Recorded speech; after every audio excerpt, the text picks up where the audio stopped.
Keluaran pasal 33 ayat 1-23. Musa meminta penyertaan Tuhan di gurun. Berfirmanlah Tuhan kepada Musa, "Pergilah, berjalanlah dari sini, engkau dan bangsa itu yang telah kau pimpin keluar dari tanah Mesir, ke negeri yang telah kujanjikan dengan sumpah kepada Abraham, Ishak dan Yakub. Demikian, kepada keturunanmu lah akan kuberikan negeri itu.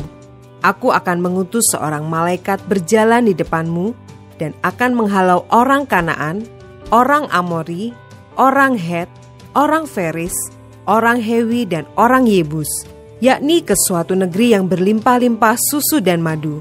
Sebab aku tidak akan berjalan di tengah-tengahmu, karena engkau ini bangsa yang tegar tengkuk, supaya aku jangan membinasakan engkau di jalan." Ketika bangsa itu mendengar ancaman yang mengerikan ini, berkabunglah mereka dan seorang pun tidak ada yang memakai perhiasannya. Berfirmanlah Tuhan kepada Musa, "Katakanlah kepada orang Israel, kamu ini bangsa yang tegar tengkuk. Jika aku berjalan di tengah-tengahmu sesaat pun, tentulah aku akan membinasakan kamu. Oleh sebab itu, tanggalkanlah perhiasanmu, maka aku akan melihat apa yang akan kulakukan kepadamu." Demikianlah orang Israel tidak memakai perhiasan-perhiasan lagi sejak dari Gunung Horeb. Sesudah itu Musa mengambil kemah dan membentangkannya di luar perkemahan, jauh dari perkemahan, dan menamainya kemah pertemuan. Setiap orang yang mencari Tuhan, keluarlah ia pergi ke kemah pertemuan yang di luar perkemahan. Apabila Musa keluar pergi ke kemah itu, bangunlah seluruh bangsa itu dan berdirilah mereka, masing-masing di pintu kemahnya, dan mereka mengikuti Musa dengan matanya, sampai ia masuk ke dalam kemah. Apabila Musa masuk ke dalam kemah itu, turunlah tiang awan, dan berhenti di pintu kemah, dan berbicaralah Tuhan dengan Musa di sana. Setelah seluruh bangsa itu melihat bahwa tiang awan berhenti di pintu kemah, maka mereka bangun dan sujud menyembah, masing-masing di pintu kemahnya. Dan Tuhan berbicara kepada Musa dengan berhadapan muka, seperti seorang berbicara kepada temannya. Kemudian kembalilah ia ke perkemahan.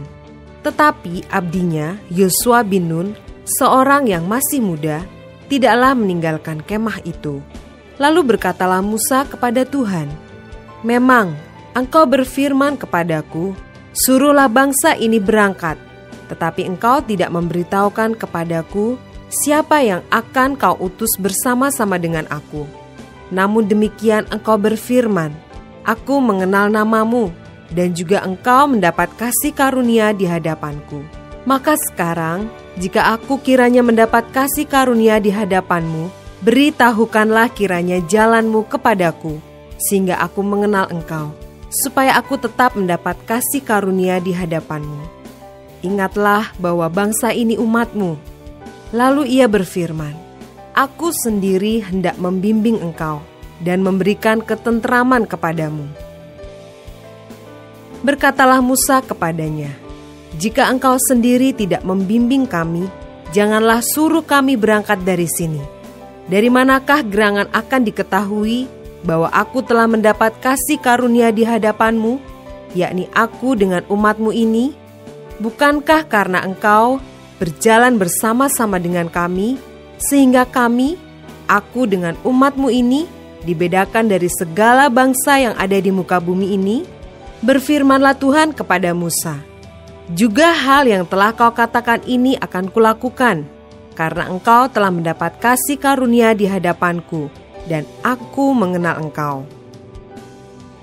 Tetapi jawabnya, "Perlihatkanlah kiranya kemuliaanmu kepadaku." Tetapi firman-Nya, "Aku akan melewatkan segenap kegemilanganku dari depanmu dan menyerukan nama Tuhan di depanmu.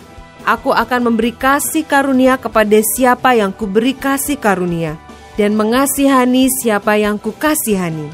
Lagi firman-Nya, "Engkau tidak tahan memandang wajahku, sebab tidak ada orang yang memandang aku dapat hidup." Berfirmanlah Tuhan, "Ada suatu tempat dekatku, di mana engkau dapat berdiri di atas gunung batu.